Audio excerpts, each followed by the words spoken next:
Hey, what's going on? We are back with another episode, and we've got someone that has been on not just once, but for the second time, the one, the only Mike Szcesniak. Thanks for coming back for the second time, Mike. Thanks for having me, bro. I'm looking forward to it. Yeah, must not been a complete train wreck the first time if you're willing to come back for a second, No, it right? was awesome. I appreciate you, brother. Thanks for having me. Yeah. And so if you have not listened to Mike's first episode, we will link to it here in the show notes, but definitely go check it out. We talked about just how he's coaching his clients, how he's getting solar sales reps to double their sales, triple, quadruple, and help reps help their guys do the same. So go listen to that and you'll get kind of the full intro. But for guys that haven't heard as much, do you want to give just kind of the quick Reader's Digest background for you, Mike, and what you do and how you help solar sales guys? Yeah, 100%. So I'll give the super spark notes. I think we dove into it a whole lot more on that first episode. Yeah. But the spark notes, I run a company called the Results Engine, high performance coaching, consulting. We help sales guys make more money.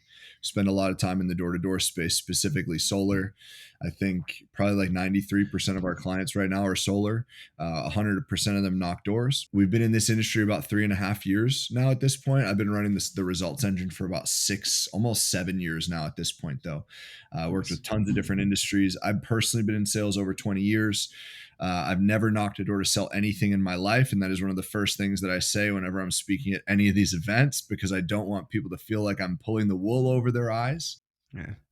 I'm just an engineering nerd at heart who has been in sales for a really long time that has systems that solve very expensive problems in the door to door space, Yeah. especially in the solar space. So I've grown to love it. I have so much appreciation for this space. And dude, it's an absolute freaking honor to serve it. But we've had a lot of fun over the years and helped a bunch of guys and girls make a boatload of money. Yeah. 100%. So again, yeah, go listen to the first episode if you want to hear more of the background and how Mike started his company, Results Engine, and all that. But yeah, we're going to be talking about some more specific things today. And don't get me wrong, Mike, he still knows how to sell because I remember like the first episode, you're kind of playing it off like, oh, yeah, I've never knocked a door, but I just get people results. But then I remember we talked at the last conference we met up at, and as you know, I've kind of started coaching some guys and getting into that more and more.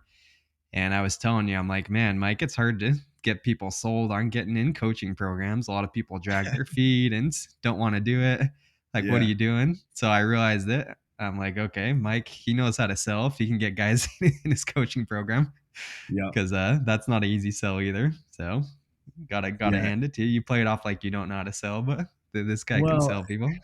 yeah, I don't know. Maybe I'm a humble dude, but um, no, I mean, the reality is it's coaching is fairly challenging to sell, right?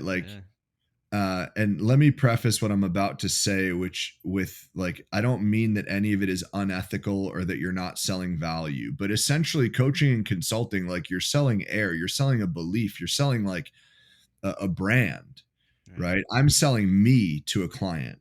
yeah, And the systems are things that I just generated out of thin air. I'm not selling a tangible like solar panel that's going on someone's house.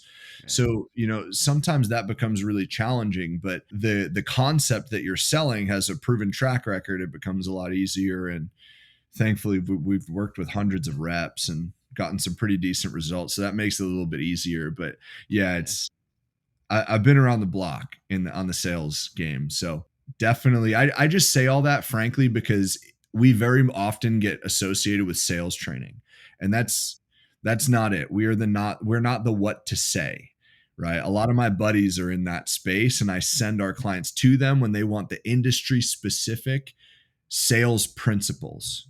yeah, I know a lot of them because I've hired a lot of these coaches in the more like industry agnostic, like this is just how to sell. And I'll tell people how we sell, but I don't claim to be that expert because I've never sold solar, roofing, pest control, alarms, like any of the things that we've helped reps sell more of. So that's why I like to play it that way, because it's like, that's not my space. I'm the high performance dude. yeah. But don't get me wrong, like I'll close you. Yeah, exactly. Yeah, I was telling you, I'm like, man, I'll close 5 solar deals in a week, but sometimes getting someone to take action on a coaching program, it's like pulling teeth. But Yep. yeah, you've mastered it. But yeah, I'm excited today, Mike, because we're going to talk about just why coaching is important, how to get guys motivated, some other things. But before we dive into that, I'm curious. Last time we had you on the podcast about a year and a half ago. So catch us up in the past year and a half. Have you changed anything in your coaching, or what's new with Mike over there at Results Engine in the past year and a Yeah, half? dude, a year and a half. If you can Uh, remember anything. I don't know. Yeah, I don't even know what day it is today. That's not true. I actually do because yesterday was the 4th of July as we're recording this. So Yeah. there's a bit of an anchor point. But um, yeah, dude, a lot has changed. I mean, ultimately, the core principles of what we're doing at the Results Engine have not changed. Okay. For a while, we spent a decent more time on the B2B side of things, even though everything we do is B2B, because technically every sales rep is their own business. We spent a decent amount of time pivoting more towards like serving teams. And we've since we still do a bit of that, but like now we're in the B2C and B2B space. The work is all the same though. When we're selling B2B, we were just using the same infrastructure to serve at scale. Really not a lot has changed, dude. Like there's some interesting volatility in the solar industry right now that I'm sure we'll talk about. So that kind of played a role as to why we strayed more into the B2C side of things. But Mm-hmm. but yeah, dude, we're still doing the same thing and systems are getting better, client results are getting better. I'm Nice. excited and yeah, I got back in the driver's seat of a lot of things. So Awesome. yeah, it's a lot of fun. Yeah, for sure. And are you still? Is it still basically all solar reps, solar like team leaders, managers, mostly solar that you're coaching at this point? Yeah. Yeah, I think which is interesting. I mean, it makes sense, right? Like that's where we got our start. Yeah. Mikey Lucas was our first client and Yeah. like he was in the solar space. So that helped. The fact that it's a gold rush helped. Yeah. And the fact that a lot of our early client results all came from that space. And the problems are just so expensive. Meaning, like, if we can help add a couple extra deals a month in solar, that means a whole lot more than in like pest or alarms, Yeah. right? Because the volume's different. So, Yeah. all those things put together, I think that's why we have so many people in solar. But yeah, right now, I think I did the numbers earlier and it was like less than 10% of our clients are outside of solar right now. Okay. Okay. Love it. Yep. Solar is the place to be in. I think even some of the challenges going on, I think there's even more opportunity to have coaches and people helping out, especially with the mental side of things. And I want to talk about that a little bit because, as I'm sure you know, Mike, we got the change that happened in California. You talked about the volatility, the dealer fees are higher in solar, interest rates are higher. So I'm sure that's been brought up in your coaching with your clients is I'm sure issues and mental blocks and things like that. So yeah, how has that affected your coaching? All these, some call it issues, some call it opportunities, I guess. But have you seen people, I don't know, kind of lose their minds about this, or how has that affected you in working with your clients? 100%. So, what's the easiest way to talk about this? So, like the dealer fees, the interest rates, a lot of those things, like a lot of what you're seeing on the EPC and the install side, some companies going out of business, that impacted our company not from a mindset perspective, but from a like there was a lot of missing money. So like that's I mentioned earlier, like pivoting back B2B into B2C, like that's a lot of those reasons why, right? And those details are not as important to our conversation. I think the mindset piece is the bigger one. Yeah. And it's a really interesting thing. Like NEM 3.0 is one part, the interest rates and the dealer fees are another part. It's interesting to me. I understand why people were running away from California. I get it. Like I disagreed with it, but I get it. And I understand that piece. It was really cool to see certain leaders like take that head on. And I know you work with one of those companies, and there were a couple other big leaders in the space that I really respect. And it was really cool to see not just people talking about not being afraid of it because they know that's what they're supposed to do from a leadership perspective, but like genuinely believe it, right? You can feel that energy is very different. And there were a handful of companies that I think did that really well. Yeah. The interest rates and the dealer fee thing is really interesting to me because you're seeing a lot of people running away from solar and they're like, it's gone. The gold rush is over. It's like, no, dude, you actually have to sell now. Yeah. Like you were a glorified order taker getting rich. That's what you were. And now that you actually have to sell, you're going to take your ball and go home and search for the green grass somewhere else. Like Exactly. now people need to earn their stripes. And it's like, wait, you actually have to work to make $500,000 a year? Darn. Yeah. Um, that's a lot of what I'm seeing. Yeah. And I think the mindset around it, yes, it's easier to sell other things, but like, do you always want to chase the easy thing or do you actually want to build some skill sets? And I think that like that's the sale that leaders need to be making right now to their Yeah. reps is like, dude, like business comes in cycles. Like this is what we're here for. So we got to sharpen the axe more. You got to become better, right? You have to become worthy of those deals because they won't be like as frequent, as abundant, but they're still there. Like the Yeah. opportunity is not gone in solar. It's just so interesting to see so many people running. Yeah.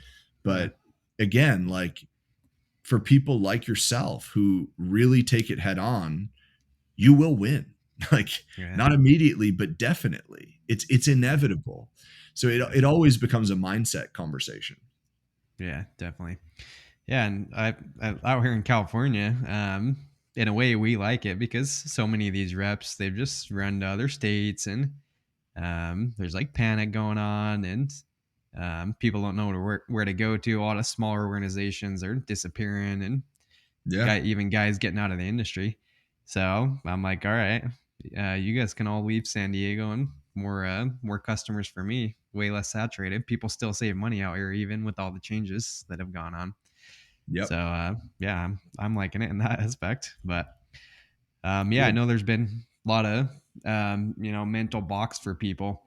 So right now, are you coaching just kind of a mix of everybody, or do you have separate programs for like managers versus reps? Do you have like a mix of business owners and reps and things like that in your programs?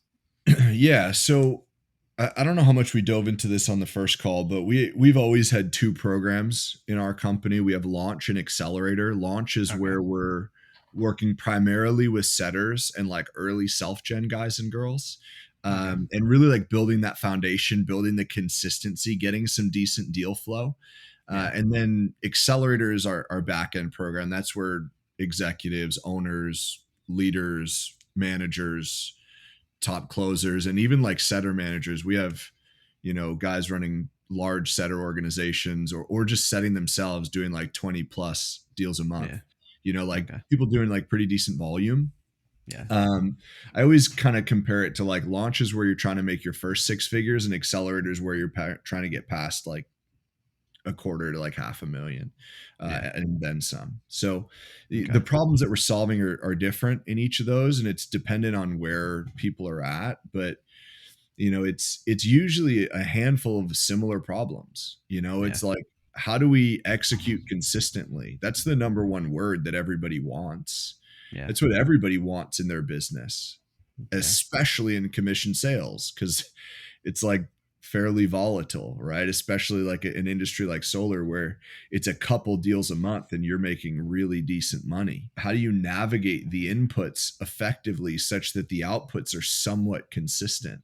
How do you Yeah. manage your energy with all of these variables going around, right? Yeah. Interest rates, dealer fees, net metering happening, like your installers going out of business, permits taking forever. How do Yeah. you navigate all of this from a mental side of things Yeah. to make sure that you keep filling top of funnel? So that's what Yeah. we're working with a lot of our reps on, and just Okay. making sure that while they're doing that, they're filling their cup, right? High performance is not just about building a stack of cash at the expense of everything else. Yeah. And in fact, nothing that we do has anything to do with solar. We just aim it there so our guys and girls can make a boatload of freaking money. Yeah. But again, they do it while filling their cup too. So it's like figuring out what that work life harmony looks like and how to navigate it in a healthy way for them. Yeah. Okay. Gotcha. Yeah. And I know we talked a little bit about that last time. Like, what are some of the things you do to help individual reps increase their sales and everything? But what about as you're getting people on this accelerator, more manager, company owners, things like that. Um, I'm sure a lot of questions you get is, "Hey, you're coaching me. I've increased my sales, but how do I get without my reps all signing up for your program?" Which sounds like you did a little bit of that too. But what are some things you coach these guys on now that they've gotten their results at a high level? How do you get them to kind of like reflect that onto their reps that they're leading without them all having to sign up for your program? I mean, I'm sure you'd wish that they all sign up for your program and, Yeah. Well, first of all, they and pay should. me that. But yeah, yeah. Um, But like, when I don't know people if that's pay, a they question pay you get. attention, right, Taylor? Yeah. Yeah. No, but jokes Yeah. aside, I think the most overlooked and underappreciated leadership tactic, I'll call it, is leveling ourselves up. Yeah. And what I mean by that, the reason I share this is people don't do what we say, they do what we do. Yeah. So no matter what cliches we want to insert into this conversation, like we are the only bottleneck in our business. You could use like John Maxwell's law of the lid, right? Like as leaders, it is our obligation to do anything that we can to increase and raise that lid. Because Mhm. what that's going to do is it's going to open up all of this space for our people, Yeah. right? Okay. Another way that you could look at it is like as leaders, as business owners, our vision needs to be so big that it can fill all of our people's vision can fit inside of it. Yeah. So we do that through growing ourselves. And that's why all of these leaders are enrolling in our program. So what we're doing is we're helping figure out what does a 13 out of 10 version of Taylor look like? Mm. You know what I mean? Because then when we can help you get there and we can dive into some of the pillars of what that looks like. I know we spent a lot of time on that in the last call, but I'm happy to do that or the last episode. We can do some more of that today. But like Okay. when we figure out what that looks like, dude, that will trickle down. It's inevitable. The Okay. right people are going to be pulled up with you, Yeah. right? And then on top of that, like, dude, a lot of our systems are very simple. Yeah. Like it's very much by design. Life, business, it's all simple. Humans complicate it. Yeah. So we keep our stuff really simple so that it is repeatable, replicatable. Yeah. And when you do it properly, like it's very easy for, our guys to impart a lot of that. But the reality is, like you can only help someone as much as they're willing to be helped. Yeah. You learn that really quickly in business. So that's why I Yeah. was joking, like they should all hire us. And the reason for that is because they're never going to get as good results as when they put their own dollars on the line. Yeah. But I'm not here to plug that. I'm just saying like Yeah. that's the main reason, right? When we elevate, it trickles down to all of our people. If we want our guys and girls to show up at an 8 out of 10, we need to be at a 12. Yeah. Right. So that's what we're focusing on. And we'll do that in all the major areas of high performance. But ultimately, it's like monkey see, monkey do. Yeah. So if we're doing it, they'll be seeing it. And then eventually they'll start doing it. That's Yeah. the theory behind it. And, we see it in practice every single day. Yeah. Yeah. Well, I agree with that because as I've started coaching people more and more too, people that are in, paying me for coaching, sometimes I wonder, I'm like, man, I'm telling these exact same things that to my coaching clients, I'm telling them to the guys on my team. And the guys Mhm. I'm coaching, they're getting like way better results doing some of these things. So it's like, Yeah. must just be. But yeah, I think it's a big part of it is they're paying more attention. They're taking it more seriously because they've gotten money on the line. And I don't know, something that I've heard too, being in sales, is people will do 50% of the good things you do. And then like your reps will do half of what you do good and then twice the amount of what you do bad. Um, Yeah. I don't know if I think definitely partly true for sure. It But sounds true to me. But dude, I want to underline that for people because it's like, I wish it weren't this way.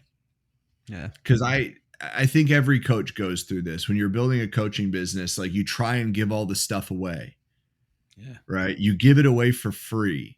And then you give it away for free to people that you know. And then the people that you know get pissed at you and say your systems didn't work. And I look at the spreadsheets and none of them are filled out. I log into the video modules, there's 0% completion. I'm like, what do you mean this didn't work? Like you yeah, didn't freaking work.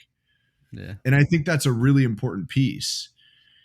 It always sounded like such a sales pitch when I was on the client side buying programs and yeah, investing all this money into myself and my personal development, which I still do to this day. But like, I always thought it was a sales pitch when they said, when you pay attention. I'm like, yeah, that's easy for you to say. You want my money right now. Yeah. But dude, it's just the truth. Yeah. Like, when there is skin in the game, you'll execute. Yeah. We have to raise the necessity that we're going to execute. A great way to raise the necessity is to vote with your wallet. So, Yeah. um, again, like, I wish it weren't that way, because I'd love to just help a lot more people at scale. What better way to do that than giving it away? Well, you give everything away and then no one freaking uses it.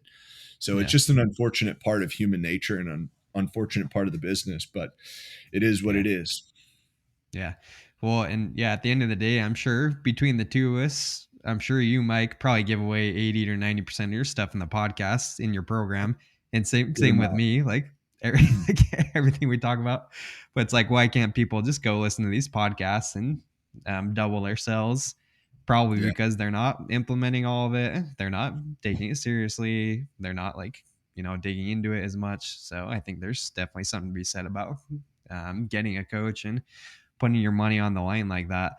But people in your accelerator program, do you see maybe like the managers, team leads? Do you see that generally as they get more sales, as their results go up, that does their team do better without, just from that? Have you seen that as you've coached guys that their team improves, or what have you You seen? know, that's a good thing that we should start tracking. We don't track that as much as personal volume. So Okay. that's a good piece of feedback for me. I will say that, like, the intangible things that we're noticing, right? Happiness and fulfillment from the leaders is through the roof, which a Yeah. big determinant of that is work life harmony. And also, are their reps making money? Which, when that's going, so like, you could paint that picture, but I don't have a hard data for it. It seems to Okay. be the case, right? Yeah. The intangibles are pointing very much in that favor, but Yeah. yeah, I definitely need to track that a bit more. That'd be a Yeah. good data point. Yeah. It'd be interesting. Yeah, and last podcast we did together, I know we talked a lot um, about how you help guys set up their systems to track the data, and you got the engineering background, so I know you're big on Yeah. numbers, big on tracking. And last time you talked about how guys track their doors, number of people they talk to. What else are you having guys track? What are their like data points? Is it just kind of the standard KPIs that we all think about? Or are there like KPIs that you're introducing the guys you coach that they've never tracked before? I guess what type of systems you help guys set up that maybe they didn't think about or weren't thinking of tracking before they started working with you? The KPIs we care about, the metrics that we're tracking, hasn't changed. So, to recap for people who haven't seen that first interview, and again, press pause and go listen to it first and Yeah. foremost. Yeah. But yeah, it's everything from top to bottom of funnel. So, door knocked, decision maker spoken to, appointment set, appointment sat, deals closed, deals installed. Okay. And those, the labels will change based on industry, but that's what we care about in solar. Right. And to answer your question, well, what data are we having them track that they weren't doing prior? It's interesting how few people actually track their data. Yeah. And if they are tracking it, it's just stuck in whatever platform their company is using, Sales Yeah. Rabbit, Sunbase, whatever. And they're not looking at it, Yeah. right? So we're basically just having them take all that data, if they are tracking it, and put it into simple spreadsheets, or use something like tally counters, or hell, a freaking notebook for all I care, but like actually Mm. tracking their volume. Because the amount of times I get on calls and people are like, I feel like I knock like 70 doors a day. I'm like, okay, Mm. cool. How many did you knock yesterday? And they go, oh, well, 37. But like, I did take my dog to the vet. Okay, how about the day before that? It's like, oh, 17, but like I had a dentist appointment and I had to pick my sister up from school. It's like, how about the day before that? None. Like I had a family day. It's like, so you're not knocking seven. And I don't say this to shame people. I say Yeah. this because our feelings are liars, is Yeah. really why I say it. So, Yeah. the running joke that I always tell this story to kind of like shed light on how funny it is. But people will be like, Mike, our clients will come on calls. They'll be like, Mike, I feel like this is going on. Like, respectfully, Susan, like, don't care how you feel. Show me the data. Like, let's get to the point Yeah. of like what's actually going on, right? All data, no drama. Yeah. So we need that at top to bottom of funnel Yeah. because, and I show this in a lot of the talks that we give, but like if I just track top and bottom, well, you can play the volume game, Yeah. right? And maybe you'll realize like, cool, I get one deal installed for every like 347 doors that I knock, for example, random Yeah. arbitrary number. Okay. Cool. Well, if you want to add an extra install a month, right, then maybe you just add an extra 347 doors a month. So Yeah. 347 divided by 4.5, because there's 4.5 weeks in a month. So that's 77 a week divided by, like, let's say it's days a week that you're knocking. That's an extra 12.8 doors a day. Yeah. Reasonable. But that's just going pure volume. And maybe you don't want to do that. If we have our conversions at every step of the process, and this is really hard to talk out without looking at spreadsheets and whatnot, but like you might realize, like, dude, my appointments, they're not sticky at all. Mm. Like you might realize, holy crap, I'm only sitting 14, 15, 16% of my appointments that I'm setting. Like that's a massive bottleneck. Right.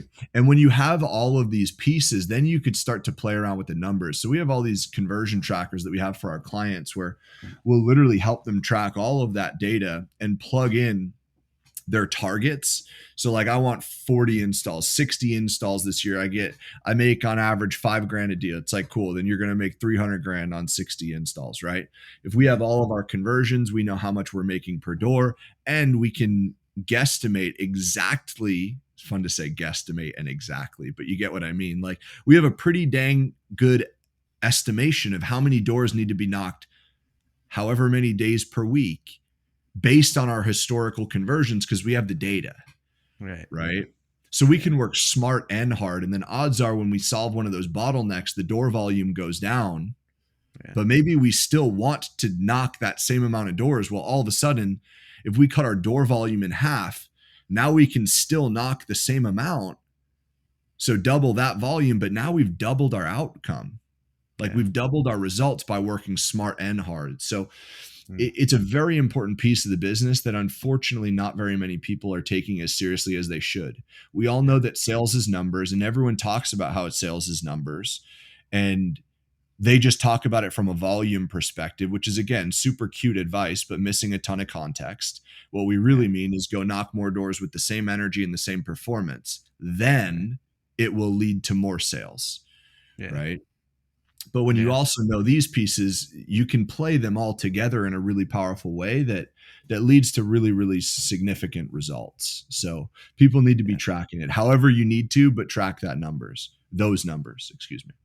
Yeah, yeah, it's incredible, and it's crazy. I think most sales reps know all this stuff, but I'm sure you can agree, Mike. It's insane the amount of people that don't do this, and I Yeah. find myself like I coach people on this. I coach my guys, my teams on this, but sometimes I'll go a couple weeks and I'll look at my tracker and I realize that I forgot to track it for like 2 weeks straight. So Yeah. I think it's like, and that's what's cool about having a coach is you have someone that can hold you accountable on these things and look at the actual data and all that. So what system do you have any systems in your program? Is it just like you do weekly calls and review these numbers first thing, or what type of systems do you have to kind of keep guys accountable with this and make sure they're tracking it ultra accurate and things like that? Yeah. So, I mean, most of our programs, like guys are on calls with coaches every other week on average. We have group calls every single week. They're texting their coach every other day, usually. But I Okay. think the important thing is like, let's unpack the accountability piece Yeah. because accountability is really important, right? I believe there's two types of accountability, though. The Okay. first one is external accountability.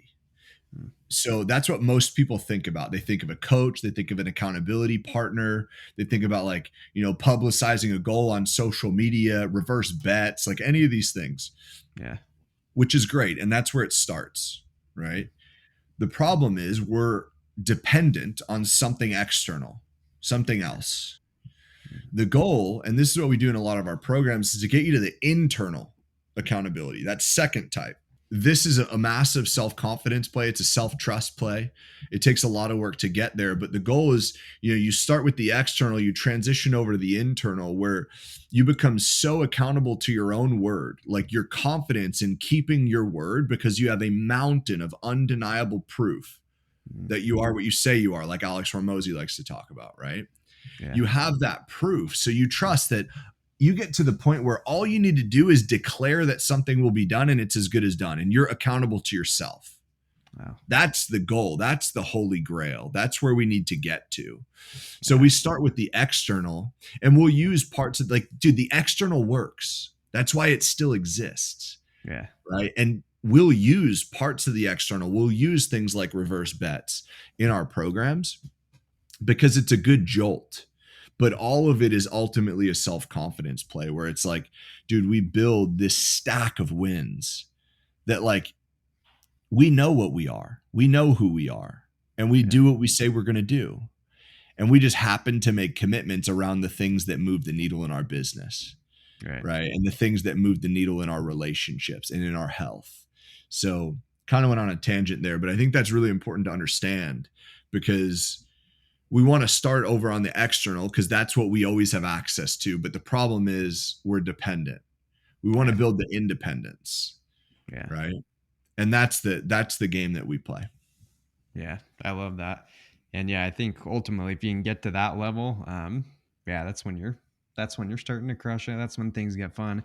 But how do you take guys from the external to that internal motivation? Is it just like having them figure out their whys and deeper meanings? I know all that stuff helps, but is there anything you Yeah. do to help guys get to that level where it's internal, where they can just declare it and go out and do it without having to be babysat and stuff like that?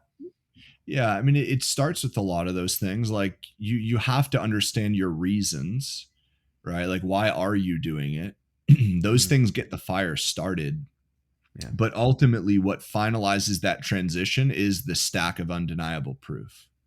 Okay. There's a great quote from Ed Milet that absolutely changed the game for me, and it's the fabric of, or it played a big role in the fabric of everything that we've built in our companies. And it's similar to that Alex Hormozy quote that I paraphrased, right? Like building a stack of undeniable proof. And this is probably 6-7 years ago at this point, like back when he was still Ed Milet, but no one knew who Ed Milet was. It was Yeah. right when he started building his personal brand. He did a big podcast tour. He did like School of Greatness with Lewis Howes. He did Tom Bilyeu, Impact Theory, a lot of those shows. Mm-hmm. And he said something on Lewis Howes' School of Greatness interview where he said, happiness comes from self-confidence, and self-confidence comes from doing what you say you're going to do over and over and over and over and over again. Mm. That's how we build it, Okay. right? Like, you think about a morning routine, you think about making your bed and how it's the most important skill set to build a 7-figure business. Bro, no, it's not. Like, making your bed has nothing to do with making millions of dollars. Like, I Yeah. check my bank account every single day, and making my bed has never deposited $1. It's not about like that. That's not it. Yeah. Like, the only purpose for any of these things, the reason they're so important is because you're stacking wins in the beginning of the day, Mm. right? Okay. You're building a stack of wins that specifically in the morning will get you into a state where you're like, dude, I'm going to dominate today. Like, get in my way, you're getting run over. Yeah. That's what it's supposed to do. Yeah. And making the bed is just one of those things. So you build that stack of this undeniable proof. Yeah. And eventually, dude, you're going to start believing what you say. Mm. And we architect this in such a way that the wins that we're stacking also move the needle in our business. And we Yeah. do it in a way that we can scale the volume. We progressively overload the volume, just like you do in the gym. You don't go in the gym first day, you're like, bro, I'm going to bench 405. Hell, you might Right. never get to 405. Yeah. You might never get to 225, but you Yeah. sure as hell ain't starting there. So you start where you start and then you progressively overload. We do the same thing. Yeah. We just do it in a very sustainable approach, because if it's not simple, it's not sustainable. And if it's not sustainable, what the hell are we doing it for? Yeah. Right? I We love need that. sustainability. That's the move. Yeah. That's so cool. Yeah, it's huge. And if every guy could do this, I don't even think we'd need teams anymore. Because, like, imagine if everyone had just that internal drive and was doing what they said they needed to do. We could probably just all go out and make $1 million and not need teams, not need managers. But Yep. I think combine these things. Yeah, that's cool. It's cool to hear that. And just the little things. So is that something that's big in your program too? Is just going through guys like morning routines and stacking these little wins and commitments to yourself? How important is that in your coaching? Is that a lot of just like mindsets, routines, stuff like that too? Yeah, not necessarily morning routines, so to speak, but like we definitely track what I call the life things as well. So if you Okay. remember what I said earlier, it's like high performance is not just building a stack of cash at the expense of everything else. It's about, like, basically it's building a well-oiled machine that's just firing on all cylinders, right? Life and business. So Yeah. not building the business, but letting health deteriorate or relationships fall apart. Yeah. For any of our guys and girls in our programs that are in committed relationships, almost all of them have date night as a non-negotiable. And for anyone listening to this, if you're married, if you're in a committed relationship and date night is not a weekly non-negotiable, make it one. And Yeah. I don't care how busy you think you are, make time. Your partner will love you for it. Yeah. And it is unfortunately common how often that gets neglected. So, True. like, we're tracking those things as well. Now, do they need to be in the morning? Sometimes yes, sometimes no. Like, my non-negotiables happen to all fit in my morning because I want to I know that that gets me into a state to dominate, and I know what my morning looks like. Yeah. So, really, we're just focusing on what are the needle movers that are getting neglected. Is Yeah. it meditation? Is it reading? Can they be done in the morning? Sure. Can they be done at night? I'm unattached to that as long as Yeah. they get done. Yeah. Right. That's So, awesome. to answer your question, like, kind of, but it's really more about what are the things that are happening in life that should be happening more frequently or aren't happening at all, and they should be happening. And let's Mhm. build some structure around bringing those to life because we know they'll add value and fill our cup.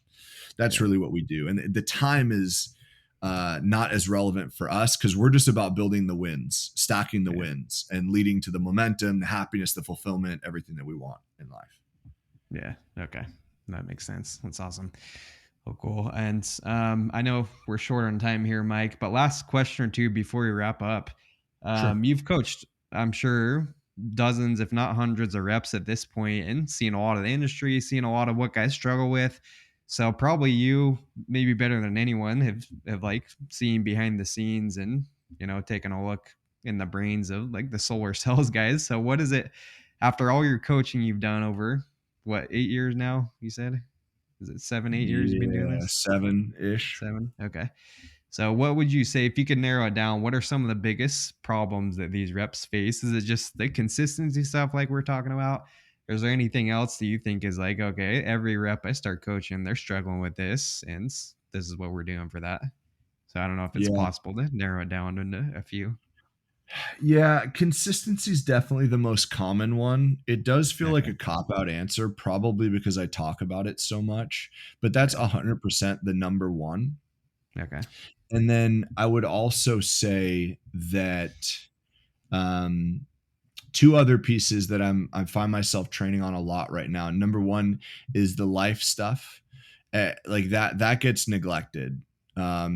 People are very volatile, Hmm. so it's either all in or all out. And when people are all in on working, the life cup doesn't get filled as much as it should. Okay. And people think that they fill everybody else's cup by like pouring ours out instead of realizing that you fill everybody else's cup by filling your cup so damn high and lifting it above everybody else's and filling theirs from the overflow. Yeah. So that would be one. Okay. And then I think the other piece would be daily non-negotiables that are flexible. Okay. And what I mean by that is, like, I guess a different way to say it would be flexibility into your routine while you're traveling. Okay. Um, I think this is especially important for anyone running blitz models, whether it's 10 on, 20 off, or like, just mini blitzes throughout the month or whatever it may be. Yeah. But you need a certain level of flexibility in your calendar, because what happens for most people, even at like the top performing levels, they go out to hood, and then they're there for 10 days and they're working so hard, but they're literally like burning the midnight oil, so to speak. Like, they're not working out, they're not doing a lot of these things, and Yeah. it's unfortunately common.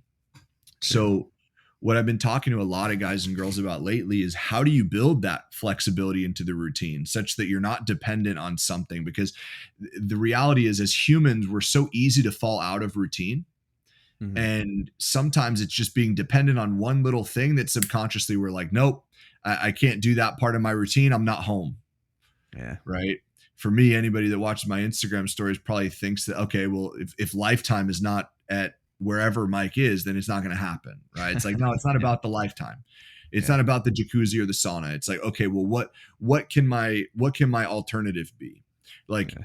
and by the way, y'all, when in doubt, use freaking Chat GPT. Literally, I was on a coaching call with a bunch of Mm. our clients, and one of the clients was like, hey, I'm traveling. I'm like, cool. Well, you can either get the Passport membership at your gym, or you can figure out how to do a body weight workout. So I Yeah. went into Chat GPT and I typed in, act as a personal trainer and give me a full body weight exercise that I don't need to have a gym for. And in 30 Nice. seconds, it like Yeah. spun out this incredible thing, which I'll Nice. definitely use. It's like, Awesome. to sum it back, or to bring it back Yeah. to the point, because I know that we're short on time. Mhm. We need flexibility. So you need flexibility into your routines such that you're not dependent on something that you won't have wherever you are, Okay. right? If Yeah. you're dependent on your hypervolt or your massage gun, like, what else can you do if that's not with you? Yeah. If you're dependent on your reading chair, how do you make it a little bit easier? Whatever it is, it sounds so silly, but it's true. And we cling to these things to allow ourselves to fall off of routine. So you Yeah. got to figure out, what is that plan B, plan C, to make sure that you can consistently hit your non-negotiables even when you're traveling. And if you can do that, you'll stack wins forever, and you will forever build momentum. That's awesome. That's a nugget right there, and so important. And I love what you said too about not having the all or nothing mindset. Because I know in times of my career, it's like, oh, I only talked to two people today instead of 10. Like, this day's shot. So I'm sure you see that in your coaching too, guys. Just like giving up on a day just because they know they're not going to hit their commitment to themselves. It's like, no, you still have time to go out and talk to 8 people. Maybe it's not the 10 you planned on, but at least go hit that number. Don't just throw the whole day out. Dude, So all yeah, the time. it's huge. Yeah. And just to add to that really quickly, what's interesting is, without fail, the clients who do their best to stick to their commitments, even if they don't hit it, they typically end up getting rewarded for it. So I'll just throw Yeah. that out there for everybody listening. Yeah. Yeah. So important. So yeah, I know we can talk more and more about this stuff, but I know you got a call coming up here, Mike. But just to wrap things up, and we'll have to jump on another podcast again because it's always a good time having you on. But where can guys reach out to you? Let's do it. Where can guys hit you up if they possibly want to get in your coaching program or learn more? Real quick. Yeah, dude, we'll absolutely run it back for a third time. You just let me know. I'd love to chop it up. It's Yeah. always fun. Yeah. But best place is Instagram, at Mike Szcesniak on Instagram. Probably need to link that up because the Polish Z's get really Okay. confusing. Um, Instagram's the best spot. Website's resultsengine.com, but Instagram's the best place we can communicate. My team's in there pretty much all day. So any questions people have, Yeah. if they want to build on something, ask questions, get clarity around something that we talked about in this interview, slide in the DMs. We'll get you supported. Okay, awesome. 100%. So we will link that in the show notes here. And thanks so much for coming on with us, Mike. And whether you get coached by Mike or you want to get in some of the Solarpreneur programs, it's going to change your game. So important to have a coach. And Mike will get your mind right. He will get you a mind of steel and make sure you're hitting those commitments to yourself. So definitely go check out what he's got going on And I appreciate you again. Thanks again for coming on for a second time, Mike. Thanks for having me, brother. Always a good time. Okay. All right. We'll talk soon.